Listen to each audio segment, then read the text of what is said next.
اللہ کی قسم حالیہ دنوں میں لوگوں نے اللہ نے دکھایا ہم تو چند دن بھی نہیں، جیسے رمضان ختم نہیں ہوتا ہم اس سے پہلے اسے ختم کر چکے ہوتے ہیں.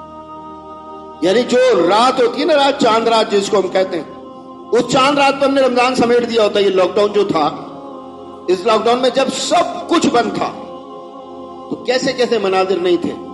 کروڑوں کی جائیدادیں ہیں، کروڑوں کا مال دکانوں میں ہے، اور برتنے کے لیے پیسے موجود نہیں، خالی ہاتھ، کچھ بھی پاس میں موجود نہیں ہے. اس وقت میں کیا کر رہے تھے ہم؟ اس وقت میں کیا کر رہے تھے ہم؟ دعائیں کر رہے تھے، یا اللہ بس ایک دفعہ موقع دے دے، ہاں یا اللہ بس یہ کاروبار کھلوا دے، یا اللہ ایسے کر دے ایسے کر دے. اللہ نے تو کر دیا. اس کے بعد پھر ہم نے کیا کرنا شروع کیا؟ ہمارا رویہ اللہ رب العزت کی رحمتوں برکتوں کو سمیٹنے والا نہیں. میرے بھائی آسانی پیدا کریں لوگوں کے لیے، اور معاشرے میں منفرد کردار ادا کریں. مجھے بڑی خوشی ہوئی، ایک بھائی پہلے آپ کے یہاں علاقے میں ہی ہوتے تھے، ان کا آفس ہوتا تھا، شاید یہاں اب بھی ہوگا. ہاں جی، وہ اسی طرح کا کاروبار کرتے ہیں نا، میڈیکل ایکوپمنٹ کا.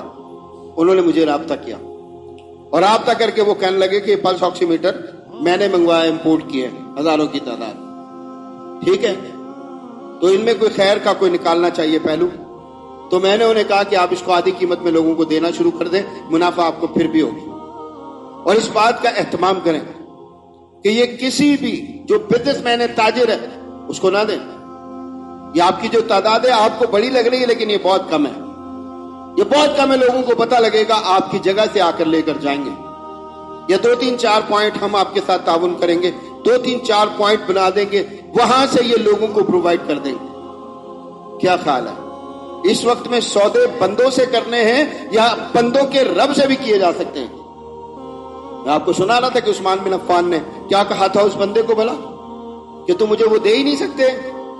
وہ کہہ رہے 10 کے 12 لے لو، کہتے نہیں مجھے زیادہ مل رہے ہیں. 10 کے 14 لے لو، کہتے مجھے زیادہ مل رہے ہیں. بھائی کتنے مل رہے ہیں تم؟ 1 کے 10، 1 کے 70، 1 کے 100، 1 کے 700. اور یہ کون دے گا؟ اللہ رب العزت. اجتماعی طور پر محنت کرنے کی ضرورت ہے. یہ جو مصیبت ہے آپ دیکھ لیں کہ بڑھتی چلی جا رہی ہے. پہلے ہم اپنے ارد گرد اپنی گلی کوچوں میں، ابھی پرچی آئی ہے نا، اس کے اوپر ڈاکٹر عبدالسمیع صاحب آپ کی مسجد کے جماعتی ہے نا، کیا خیال ہے؟ ہاں جی، وہ بھی اس وقت ہاسپٹل میں ایڈمٹ ہے. آپ کے علم میں ہوگا بڑی خیر خواہی کی انہوں نے لوگوں کے ساتھ، بہت ساری خیر خواہی کی، بہت سارے لوگوں کے علاج کیے، فری میں بھی کیے، دیگر بھی آپریشن انہوں نے کیے. ہم جانتے ہیں اس بات کو اچھی طرح سے. لیکن آپ دیکھ لیجئے وہ بھی اس وقت ہسپتال میں، خود معالج ہونے کے باوجود کہاں پر ہے؟ ہاسپٹل میں. ٹھیک ہے جی. اسی طریقے سے ایک 3 دن کا بچہ اس کے لیے بھی آیا کہ وہ جو ہے وہ بھی آئی سی یو میں ہے. کتنے لوگوں کا سن رہے ہیں آپ؟ کتنے لوگوں کو دیکھ رہے ہیں آپ؟ اپنے قریب کے لوگوں کو دیکھ رہے ہیں آپ. اور میرے محترم بھائیوں، اس وقت میں ایک اجتماعی رویے کی ضرورت ہے. خیر خائی کا رویہ، خیر خائی کا رویہ، احسان کا رویہ، وہ جس میں اجتماعیت موجود ہو، اجتماعیت جس میں احساس موجود ہو. ہر بندہ دوسرے کا احساس کرے. اللہ کے بندوں کی خدمت کا جذبہ واضح طور پر دکھائی دے رہا ہو. آس پاس ڈھونڈ کے تلاش کر کے اللہ تعالیٰ نے مجھے کسی معاملے میں وسعت دی ہے، اس وسعت کو منتقل کرے لوگوں کی طرف، خدمت کرے لوگوں کی اس وقت میں. واللہ اس سے بڑھ کر اللہ رب العزت کی رحمت کے حصول کا کوئی بھی دوسرا ذریعہ موجود نہیں، کوئی بھی دوسرا ذریعہ موجود نہیں ہے. لیکن ہم میرے بھائی اس سے بالکل الٹ چل رہے ہیں، اس سے الٹ چل رہے ہیں. میں آپ کو مثال دے رہا تھا ڈیکسامیتھازون.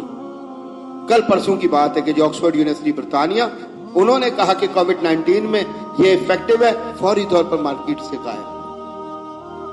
فوری طور پر. اچھے لوگ بھی ملتے ہیں کہ رات کو ایک صاحب ملے، کہنے لگا میرے پاس کچھ ہے، میں آپ کو بھیج دوں، آپ لوگوں کو تقسیم کر دیں گے، ڈیکسا فری دیتا ہوں آپ کو. ہم نے کہا فری میں دیں گے، ہم فری میں تقسیم کریں گے اللہ کے فضل سے. ٹھیک ہے جی، ضرورت ہوگی گھر پہ پہنچائیں گے کسی کے. یہ سارا کام ہم کریں گے.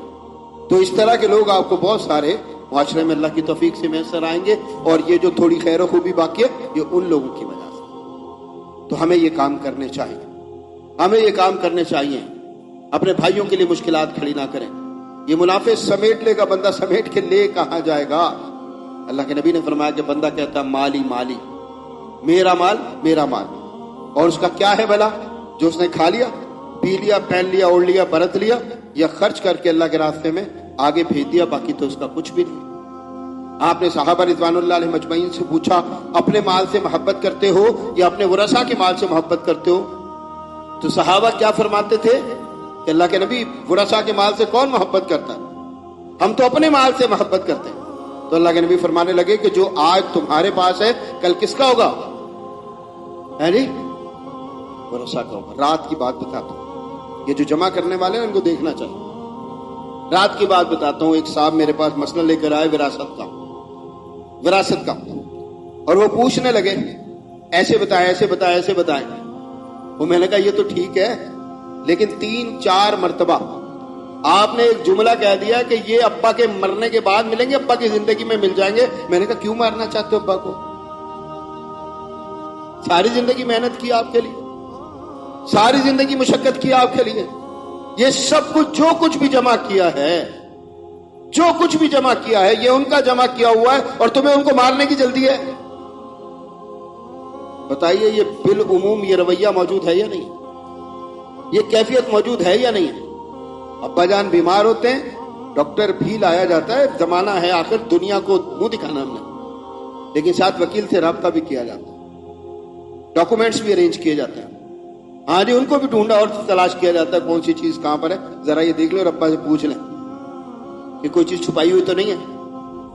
میرے بھائی سب کے ساتھ یہ سلوک ہے، سب کے ساتھ. میرے ایک دوست نے مجھے اپنے بیٹے کی شادی کی دعوت دی، بچے کی شادی کی دعوت دی، 19 سال کا بیٹا. میں نے کہا بھیا شادی میں تو آئیں گے، آپ ولیمے کی دعوت دے رہے، ولیمے کی دعوت قبول کرنا اللہ کے نبی کا حکم ہے، انشاءاللہ ضرور حاضر ہوں گے ہمارا بچہ. لیکن ایک بات آپ کو بتا رہا ہوں، معذرت کر رہا ہوں آپ سے پہلے، ایک ذہن میں بات آئی ہے، دل میں بات آئی ہے، میں آپ کو بیان کرنا چاہتا ہوں. انہوں نے کہا کیجئے. میں نے کہا آج سے آپ کی سلطنت میں آپ کا اثر رسوخ کم ہونا شروع ہو جائے گا. بیٹے کی شادی کروا رہے ہیں آپ بیٹے کے لیے کام ڈھونڈیں گے. آپ اپنے آفس میں جہاں پہلے ایک ٹیبل لگی تھی اب کتنی لگیں گی؟ 2 لگیں. اس کا مقصد یہ کہ 50% آفس آپ نے کہاں منتقل کر دیا. آپ کی فیکٹری ہے، بیٹے کو کہیں گے تم جایا کرو 2-4 گھنٹے لگایا کرو. یہ 2-4 گھنٹے جو بیٹے کے لگیں گے یہ آپ کے گھنٹوں میں سے کم ہوں گے. آپ کے گھنٹوں میں سے جو گھنٹے آپ فیکٹری میں لگایا کرتے تو اس سے کم ہوں گے. اور ایک دن آئے گا کہ جب بیٹا کہے گا بجان آپ بوڑھے ہو چکے، بیٹھیں صاحب آرام کریں. اور یہ ایک ایسا سرکل ہے کہ جس کو آپ کبھی بھی توڑ نہیں سکتے. یہ فطری ایک طریقہ کار ہے دنیا کا، اللہ رب العزت کا بنایا ہوا، جو چلے گا، جس کو آپ کبھی بھی نہیں روک سکیں گے. تو بیٹے کی شادی بڑی خوشی کی بات ہے، لیکن سمجھ لے کہ یہ اقتدار کی منتقلی، یہ آپ کا خاندانی اقتدار اس کی طرف جانے لگا. اور واللہ میں نے انہیں کہا کہ ابھی آپ کے پاس اختیار ہے، جو کرنا چاہتے ہیں نا وہ کر گزریں، جو کرنا چاہتے ہیں وہ کر گزریں، جو اللہ کے راستے میں خرچ کرنا چاہتے ہیں وہ کر دیں، جو اپنی آخرت کے لیے کچھ بنانا چاہتے ہیں تو بنا لیں. کل یہ اختیار آپ کے پاس نہیں ہوگا، آپ کو اجازت نہیں ملے گی اس بات کی. وہ اولاد کے جس کے لیے آپ نے مشقتیں کاٹی ہیں، وہ اولاد کے جس کے لیے آپ نے نہ جانے کیسے کیسے دکھ اٹھائے ہیں، کیسی کیسی مصیبتوں کا سامنا کیا ہے، وہ آپ کو اٹھا کر اس طرح ایک سائڈ کے کمرے میں بٹھا دے گی، ابا آپ آرام کریں. اب تو میرے محترم بھائیوں تیاری کرنا چاہیے، اور تیاری کرنے کا بہترین طریقہ یہ ہے کہ خیر کے زیادہ سے زیادہ راستے تلاش کیے جائیں. اور اس وقت خیر معاشرے میں ہر جگہ بکھری ہوئی ہے، گلی کوچوں میں بکھری ہوئی ہے. لوگ پریشان ہیں، بیمار ہیں، مسائل کا شکار. بہت چھوٹی چھوٹی مدد کے ساتھ لوگوں کے معاملات سیدھے ہو رہے ہیں، بہت تھوڑے تعاون کے ساتھ لوگوں کے معاملات سیدھے ہو رہے ہیں. واللہ میں ایسے لوگوں کو جانتا ہوں کہ جنہیں ہم نے فون کیا، فون کر کے صرف حوصلہ دیا اور کچھ بھی نہیں کیا کہ پریشان نہیں ہونا آپ نے.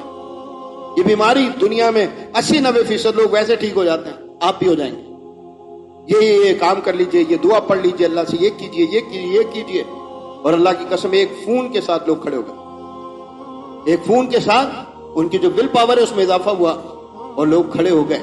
ہم بھاگ رہے ہیں لوگوں سے، اور پھر وہ دوسرا وہ والا سلوک کر رہے ہیں جو میں آپ سے عرض کر رہا ہوں کہ چیزیں مشکل بنا رہے ہیں لوگوں کے لیے. ہاں جی مشکل بنا رہے ہیں. اس وقت تو قیمتیں ان کو گرانا چاہیے, ان کو کم کرنا چاہیے. ہم بڑھائے چلے جا رہے ہیں اور وہاں تک پہنچا رہے ہیں کہ جی 8 انجیکشن لگ رہے ہیں, 3 لاکھ روپے کا انجیکشن ہے. غریب آدمی میرے بھائیوں 24 لاکھ روپے کا انجیکشن لگا لے گا اپنے مریض کو؟ ہاں جی لگا لے گا. یہ ڈیکسا کتنے کا آتا تھا؟ پوچھے جا کر کسی سے بھی, کتنے کا آتا تھا؟ چند روپوں کا.